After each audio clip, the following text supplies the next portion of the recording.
ನಮಸ್ಕಾರ. ಕರ್ನಾಟಕ ಟಿವಿಯ ಪ್ರೈಮ್ ಟೈಮ್ಗೆ ಸ್ವಾಗತ. ನಾನು ಲಾವಣ್ಯ. ಸಾರ್ವಜನಿಕ ಸ್ಥಳಗಳಲ್ಲಿ ಚಟುವಟಿಕೆಗಳನ್ನ ಕಾನೂನುಬದ್ಧವಾಗಿ ನಡೆಸೋಕೆ ಖಾಸಗಿ ಸಂಘ ಸಂಸ್ಥೆಗಳು ಸಂಘಟನೆಗಳಿಗೆ ಪೂರ್ವಾನುಮತಿಯನ್ನ ಕಡ್ಡಾಯಗೊಳಿಸಲಾಗಿದೆ.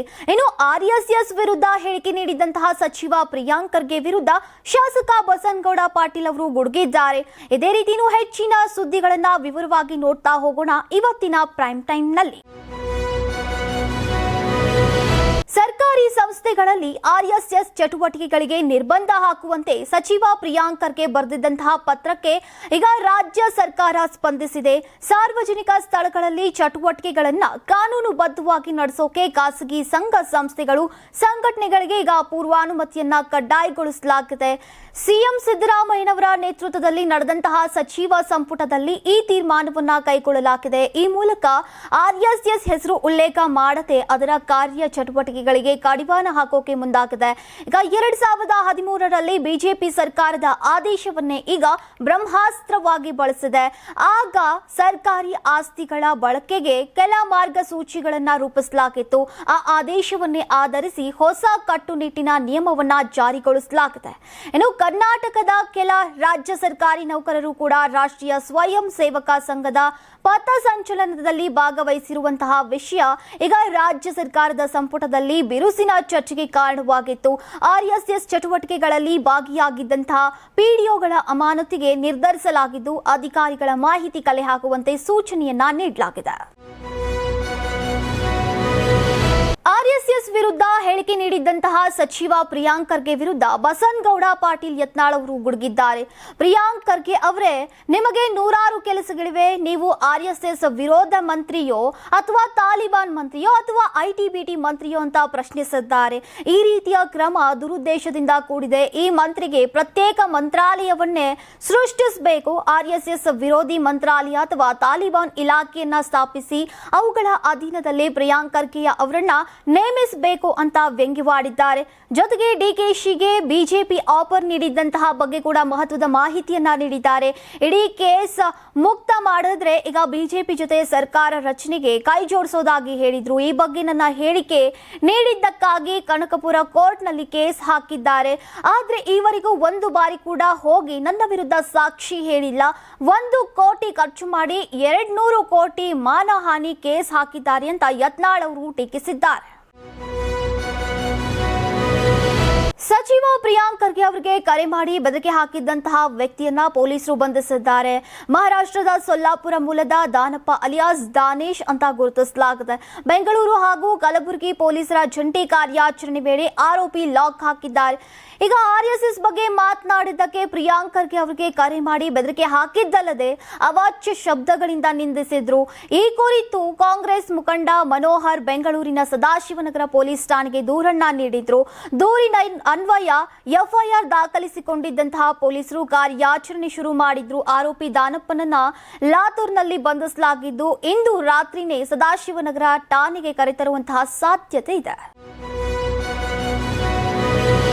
ಡಿಕೆ ಶಿವಕುಮಾರ್ ಹಿಂದೊಮ್ಮೆ ಬಿಜೆಪಿಯ ಬಾಗ್ಲನ್ನ ತಟ್ಟಿದ್ರು ಅನ್ನುವುದು ಈಗ ಬಿಜೆಪಿಗರ ಮಾತು ಹಾಗೂ ಆರೋಪ.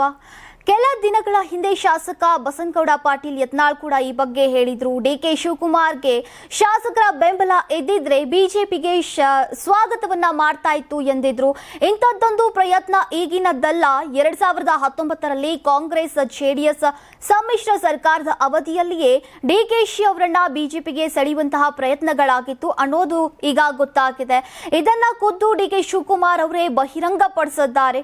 ಡಿಸಿಎಂ ಡಿಕೆ ಶಿವಕುಮಾರ್ ಜೀವನ ಪಯಣ ಕುರಿತಂತಹ a symbol of loyalty DK Shivakumar ಪುಸ್ತಕ ಬಿಡುಗಡೆಯ ಸಮಾರಂಭದಲ್ಲಿ ಈಗ ಡಿಕೆಶಿ ಸ್ಫೋಟಕ ಹೇಳಿಕೆಯನ್ನ ನೀಡಿದ್ದಾರೆ. ನನಗೆ ದೆಹಲಿಯಿಂದ ಫೋನ್ ಬಂದಿತ್ತು, ಇನ್ಕಮ್ ಟ್ಯಾಕ್ಸ್ ಆಡಿಟರಿನಿಂದ ಈಗ ಫೋನ್ ಮಾಡಿ ಮಾತನಾಡಿಸಿದ್ರು. ಅಲ್ಲಿ ಒಬ್ಬ ಡಿಜಿ ಸಹ ಇದ್ರು. ಅವನು ಮಾತನಾಡ್ದ, ಡಿಸಿಎಂ ಆಗ್ತೀರಾ ಅಥವಾ ಜೈಲ್ಗೆ ಹೋಗ್ತೀರಾ, 2ರಲ್ಲಿ ಒಂದು ಆಯ್ಕೆ ಮಾಡಬೇಕು ಎಂದಿದ್ರು. ಜೊತೆಗಿದ್ದಂತಹ ಶಾಸಕರನ್ನ ವಾಪಸ್ ಕಳಿಸೋಕೆ ಹೇಳಿದ್ರು. ಆದ್ರೆ ನಾನು ಪಕ್ಷ ನಿಷ್ಠೆಗಾಗಿ ಡಿಸಿಎಂ ಬೇಡ ಅಂತ ಜೈಲು ವಾಸವನ್ನೇ ಆಯ್ಕೆ ಮಾಡಿಕೊಂಡೆ ಅಂತ ಸತ್ಯವನ್ನ ಬಿಚ್ಚಿಟ್ಟಿದ್ದಾರೆ. ಬಿಜೆಪಿ ಆಫರ್ ಬಗ್ಗೆ ಕೇಳಿದ್ದಂತಹ ಈಗ ಡಿಕೆಶಿಗೆ ಕುಮಾರಸ್ವಾಮಿ ಅವರು ಕೌಂಟರ್ ಅನ್ನ ಕೊಟ್ಟಿದ್ದಾರೆ. ನನಗೂ ಸಿಎಂ ಸ್ಥಾನದ ಆಫರ್ ಬಂದಿತ್ತು ಅಂತ ಹೇಳಿದ್ದಾರೆ. ಡಿಕೆಶಿ ಕುರಿತು ಮಾಧ್ಯಮಗಳ ಪ್ರಶ್ನೆಗೆ ಈಗ ಎಚ್ಡಿಕೆ ಅವರು ಪ್ರತಿಕ್ರಿಯಿಸಿದ್ದಾರೆ. ನನಗೂ ಸಿಎಂ ಆಗುವ ಆಫರ್ ಬಂದಿದ್ದ ಬಗ್ಗೆ ಹೇಳಿಕೊಂಡಿದ್ದಾರೆ. ನನಗೆ ಮುಖ್ಯಮಂತ್ರಿ ಸ್ಥಾನದ ಆಫರ್ ಇತ್ತು, ಆಗ ನಾನು ಕಾಂಗ್ರೆಸ್ ಅವರನ್ನ ಬಿಟ್ಟು ಹೋದ್ನಾ. ನನಗೆ ಸಿಎಂ ಸ್ಥಾನ ಕೊಟ್ಟಿದ್ದನ್ನೇ ಬೇಡ ಅಂದೆ, ಆಗ ಒಪ್ಪಿಕೊಂಡಿದ್ರೆ ಈಗಲೂ ನಾನು ಮುಖ್ಯಮಂತ್ರಿ ಆಗಿರ್ತಾ ಇದ್ದೆ ಅಂತ ಹೇಳಿದ್ದಾರೆ. ಇನ್ನು ಇದೇ ವಿಚಾರವಾಗಿ ಆರ್ ಅಶೋಕ್ ಅವರು ಪ್ರತಿಕ್ರಿಯಿಸಿದ್ದು, ಮೊದಲು ಯಾವ ಬಸ್ ಹತ್ತಬೇಕು ಅನ್ನೋದನ್ನ ಡಿಕೆಶಿ ಅವರು ತೀರ್ಮಾನಿಸಲಿ, ಆಮೇಲೆ ಟಿಕೆಟ್ ಕೊಡೋದು ಬಿಡೋದು ಕಂಡಕ್ಟರ್ ಕೆಲಸ. ನವೆಂಬರ್ ಕ್ರಾಂತಿ ಕಾರಣ ಹಲವು ವಿಷಯಗಳನ್ನ ಹರಿಬಿಡ್ಲಾಗುತ್ತೆ. ಇನ್ನು ಆಫರ್ ಬಂದಿದೆ ಅಂದ್ರೆ ಇವರು ಲೈನ್ ನಲ್ಲಿ ಇದ್ದಾರೆ ಎಂದರ್ಥ. ಡಿಕೆಶಿ ಅವರನ್ನ ಅಷ್ಟು ಸುಲಭವಾಗಿ ಅಳಿಯೋಕೆ ಸಾಧ್ಯವಿಲ್ಲ. ಒಂದು ಕಲ್ಲಲ್ಲಿ ಎರಡು ಹಕ್ಕಿಯನ್ನ ಅವರು ಹೊಡಿತಾರೆ ಅಂತ ಆರ್ ಅಶೋಕ್ ಅವರು ಹೇಳಿದ್ದಾರೆ. ಪ್ರತಿದಿನ ಆಹಾರ ಇಲ್ಲದೆ ಸಾವಿರಾರು ಮಂದಿ ಸಾಯುತ್ತಿದ್ದಾರೆ ಅಂತ ಸಿಎಂ ಸಿದ್ದರಾಮಯ್ಯ ಹೇಳಿಕೆ ನೀಡಿದ್ದಾರೆ. ಕಾಳಸಂತೆಯಲ್ಲಿ ಪಡಿತರ ಅಕ್ಕಿ ಮಾರಾಟಕ್ಕೆ ಕೆಂಡಾಮಂಡಲರಾಗಿದ್ದಾರೆ. ಜೊತೆಗೆ ದೇಶದಲ್ಲಿ ಪ್ರತಿದಿನ ಆಹಾರ ಇಲ್ಲದೆ ಎಷ್ಟು ಮಂದಿ ಸಾಯ್ತಾ ಇದ್ದಾರೆ ಅಂತ ಅಂಕಿ ಅಂಶಗಳ ಸಮೇತ ಈಗ ಲೆಕ್ಕವನ್ನ ಕೊಟ್ಟಿದ್ದಾರೆ. ಪ್ರತಿದಿನ 19,700 ಮಂದಿ ಆಹಾರ ಕೊರತೆಯಿಂದ ಸಾಯ್ತಾ ಇದ್ದಾರೆ.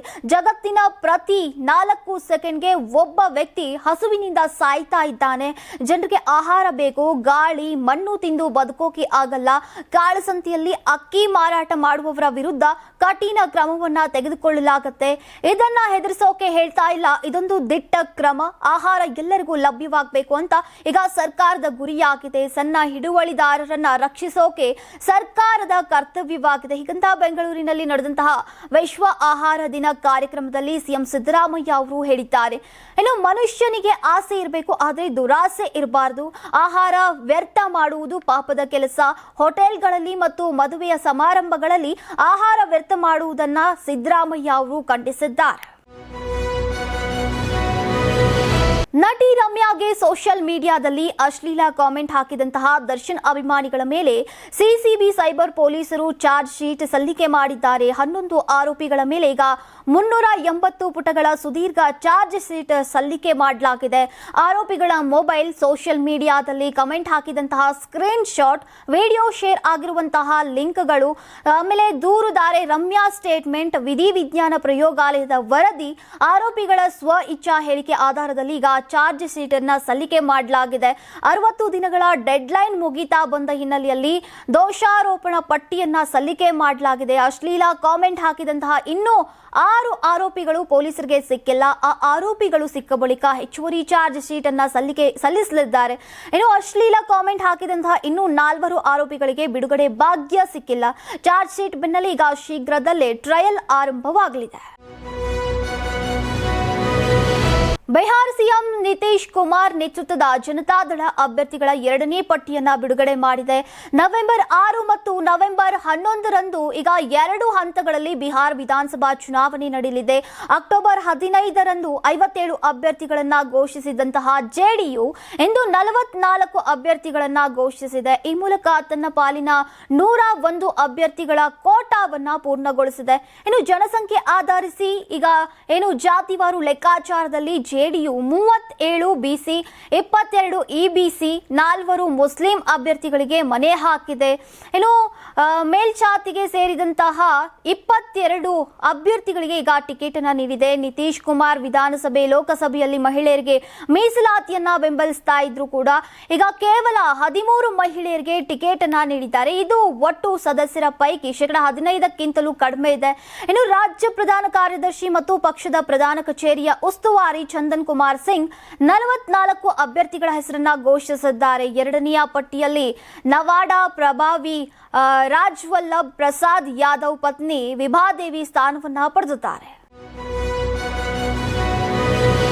ಆಂಧ್ರಪ್ರದೇಶದ ಪ್ರವಾಸದಲ್ಲಿರುವಂತಹ ಪ್ರಧಾನಿ ನರೇಂದ್ರ ಮೋದಿ ನಂದ್ಯಾಲ್ ಜಿಲ್ಲೆಯ ಶ್ರೀಶೈಲಂನಲ್ಲಿರುವಂತಹ ಶ್ರೀ ಭ್ರಮರಾಂಬ ಮಲ್ಲಿಕಾರ್ಜುನ ಸ್ವಾಮಿ ವರ್ಲ ದೇವಸ್ಥಾನಕ್ಕೆ ಈಗ ಭೇಟಿ ನೀಡಿದ್ದಾರೆ. ಈ ವೇಳೆ ಹಸುವಿನ ಹಾಲು, ಮೊಸರು, ತುಪ್ಪ, ಜೇನುತುಪ್ಪ ಮತ್ತು ಸಕ್ಕರೆಯ ಪವಿತ್ರ ಮಿಶ್ರಣವಾದಂತಹ ಪಂಚಾಮೃತವನ್ನ ಬಳಸಿ ದೇವರಿಗೆ ರುದ್ರಾಭಿಷೇಕವನ್ನ ನೆರವೇರಿಸಿದ್ದಾರೆ. ದೇವಾಲಯದಲ್ಲಿ ಸ್ವಲ್ಪ ಸಮಯ ಧ್ಯಾನವನ್ನ ಮಾಡಿ ಪ್ರಾರ್ಥನೆಯನ್ನ ಸಲ್ಲಿಸಿದ್ದಾರೆ. ಮಲ್ಲಿಕಾರ್ಜುನ ಸ್ವಾಮಿ ದೇವಸ್ಥಾನ 12 ಜ್ಯೋತಿರ್ಲಿಂಗಗಳಲ್ಲಿ ಒಂದಾಗಿದೆ. ಜೊತೆಗೆ 52 ಶಕ್ತಿ ಪೀಠಗಳಲ್ಲಿ ಒಂದಾಗಿದೆ.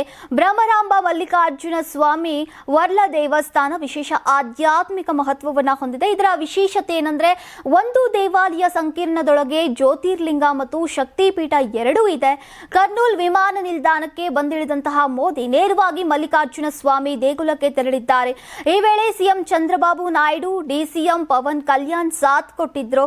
ಇನ್ನು ವಿಶೇಷ ಪೂಜೆ ಬಳಿಕ 13,430 ಕೋಟಿ ರೂಪಾಯಿ ಅಭಿವೃದ್ಧಿ ಯೋಜನೆಗಳ ಉದ್ಘಾಟನೆ ಮತ್ತು ಕಾಮಗಾರಿಗಳ ಶಂಕುಸ್ಥಾಪನೆಯ ಕಾರ್ಯಕ್ರಮದಲ್ಲಿ ಭಾಗಿಯಾಗಿದ್ರು. ಕಾಂತಾರ ಚಾಪ್ಟರ್ 1 ಸಿನಿಮಾ ದೇಶದಾದ್ಯಂತ ಭಾರಿ ಯಶಸ್ಸನ್ನ ಕಾಣ್ತಾ ಇರುವಂತಹ ಹಿನ್ನೆಲೆಯಲ್ಲಿ ಡಿವೈನ್ ಸ್ಟಾರ್ ರಿಷಬ್ ಶೆಟ್ಟಿ ಮೈಸೂರಿನ ಚಾಮುಂಡೇಶ್ವರಿ ದೇವಸ್ಥಾನಕ್ಕೆ ಭೇಟಿಯನ್ನ ನೀಡಿದ್ದಾರೆ. ಕಾಂತಾರ ಚಾಪ್ಟರ್ 1 ಚಿತ್ರದ ಕ್ಲೈಮ್ಯಾಕ್ಸ್ ಸೀನ್ನಲ್ಲಿ ತಾಯಿ ಚಾಮುಂಡಿಯನ್ನ ಆಹ್ವಾನಿಸಿರುವಂತಹ ದೃಶ್ಯ ಪ್ರೇಕ್ಷಕರ ಮೈಯಲ್ಲಿ ನಡುಕ ಹುಟ್ಟಿಸುವಂತಿತ್ತು. ಚಾಮುಂಡಿ ದರ್ಶನದ ಬಳಿಕ ಮಾಧ್ಯಮಗಳ ಜೊತೆ ಮಾತನಾಡಿರುವಂತಹ ರಿಷಬ್ ಶೆಟ್ಟಿ, ದೈವ ಹಾಗೂ ದೇವರ ವಿಷಯಗಳನ್ನ ನಾನು ಸಿನಿಮಾದಲ್ಲಷ್ಟೇ ತೋರಿಸ್ತೇನೆ, ಅದರ ಬಗ್ಗೆ ಹೆಚ್ಚಾಗಿ ಮಾತನಾಡೋದಿಲ್ಲ. ತಾಯಿ ಚಾಮುಂಡೇಶ್ವರಿ ಮತ್ತು ದೈವದ ಆಶೀರ್ವಾದದಿಂದ ಈ ಚಿತ್ರವನ್ನ ಸಮರ್ಪಕವಾಗಿ ಮುಗಿಸಿ ಜನರ ಹೃದಯಕ್ಕೆ ತಲುಪಿಸೋಕೆ ಸಾಧ್ಯವಾಯಿತು ಅಂತ ನಂಬ್ತೇನೆ. ಈ ಯಶಸ್ಸು ನನ್ನದಲ್ಲ, ಎಲ್ಲರದ್ದು ಅಂತ ಹೇಳಿದ್ದಾರೆ. ಇನ್ನು ಮುಂದಿನ ಯೋಜನೆಗಳ ಬಗ್ಗೆ ರಿಷಬ್ ಶೆಟ್ಟಿ ಅವರು ಪ್ರತಿಕ್ರಿಯಿಸಿದ್ದಾರೆ. ಕಾಂತಾರದ ಮುಂದಿನ ಭಾಗದ ಬಗ್ಗೆ ಈಗ ಮಾತನಾಡೋದಿಲ್ಲ, ಪ್ರಸ್ತುತ ನಾನು ಜೈ ಹನುಮಾನ್ ಚಿತ್ರದ ತಯಾರಿಯಲ್ಲಿ ತೊಡಗಿದ್ದೇನೆ ಅಂತ ಹೇಳಿದ್ದಾರೆ. ನೋಡಿದ್ರಲ್ಲ, ಇದಾಗಿತ್ತು ಇವತ್ತಿನ ಪ್ರಮುಖ ಪ್ರೈಮ್ ಟೈಮ್. ಮತ್ತೆ ಇನ್ನೂ ಪ್ರಮುಖ ಸುದ್ದಿಗಳೊಂದಿಗೆ ಭೇಟಿಯಾಗೋಣ ನಾಳೆಯ ಪ್ರೈಮ್ ಟೈಮ್ನಲ್ಲಿ. ತುಂಬಾ ಖುಷಿ ಆಗ್ತಾ ಇದೆ, ಯಾಕೆಂದ್ರೆ ಇವತ್ತು ಎಷ್ಟೋ ಜನ ಮಹಿಳೆಯರು ಹೇಳ್ತಾ ಇದ್ರು, ನನಗೆ PCOD ಪ್ರಾಬ್ಲಮ್ ಇತ್ತು ಸರ್, ಥೈರಾಯ್ಡ್ ಪ್ರಾಬ್ಲಮ್ ಇತ್ತು ಸರ್, ಆರಾಮಾಗಿ ನಾನು ಸಣ್ಣ ಆದೆ ಸರ್, ತುಂಬ ಥ್ಯಾಂಕ್ ಯು ಅಂತ ಎಷ್ಟೋ ಜನ ಹೇಳ್ತಾ ಇದ್ರು. ನಿಮಗೆ PCOD ಪ್ರಾಬ್ಲಮ್ ಇರಲಿ, ಥೈರಾಯ್ಡ್ ಪ್ರಾಬ್ಲಮ್ ಇರಲಿ, 100% ನೀವು ಸಣ್ಣ ಆಗಬೇಕು, ಆರೋಗ್ಯದಲ್ಲೂ ಸಮೇತ ತುಂಬ ಚೇತರಿಕೆ ಆಗಬೇಕು ಅಂದರೆ ಪ್ರತಿದಿನ ನಮ್ಮ ಜೀನಿ ಸ್ಲಿಮ್ನ ಯೂಸ್ ಮಾಡಿ. ಯಾಕೆಂದರೆ ಜೀನಿ ಸ್ಲಿಮ್ಮು ಒಂದು ಉತ್ತಮ ಆಹಾರ. ದೇಹದಲ್ಲಿ ಬ್ಯಾಡ್ ಕೊಲೆಸ್ಟ್ರಾಲ್ ಜಾಸ್ತಿ ಆದಾಗ ಹಾರ್ಟ್ ಅಟ್ಯಾಕ್ ಆಗೋ ಚಾನ್ಸಸ್ ಜಾಸ್ತಿ. ಇತ್ತೀಚೆಗಂತೂ ಸಿಕ್ಕಾಪಟ್ಟೆ ನ್ಯೂಸ್ನ ಕೇಳ್ತಾನೆ ಇದ್ದೀವಿ. ಸೊ ಬ್ಯಾಡ್ ಕೊಲೆಸ್ಟ್ರಾಲ್ನ ಕಮ್ಮಿ ಮಾಡೋದಕ್ಕೆ ಉತ್ತಮವಾದ ಆಹಾರ ತುಂಬ ಇಂಪಾರ್ಟೆಂಟು. ಜೀನಿ ಸ್ಲಿಮ್ ಯೂಸ್ ಮಾಡಿ. ಕರೆಕ್ಟ್, ಜೀನಿ ಸ್ಲಿಮ್ನಲ್ಲಿರುವಂತಹ ಎಷ್ಟೋ ಆಹಾರ ಧಾನ್ಯಗಳು ಕೊಲೆಸ್ಟ್ರಾಲ್ ಲೆವೆಲ್ನ ಕಮ್ಮಿ ಮಾಡೋದಕ್ಕೆ ಹೆಲ್ಪ್ಫುಲ್ ಆಗುತ್ತೆ. ಸೊ ಹೆಲ್ದಿಯಾಗಿರಿ, ಜೀನಿ ಸ್ಲಿಮ್ನ ಯೂಸ್ ಮಾಡಿ. Karibasaveshwara agri India private limited ರವರ ನಂಬರ್ 1 ಸ್ಪ್ರಿಂಕ್ಲರ್ ಪೈಪ್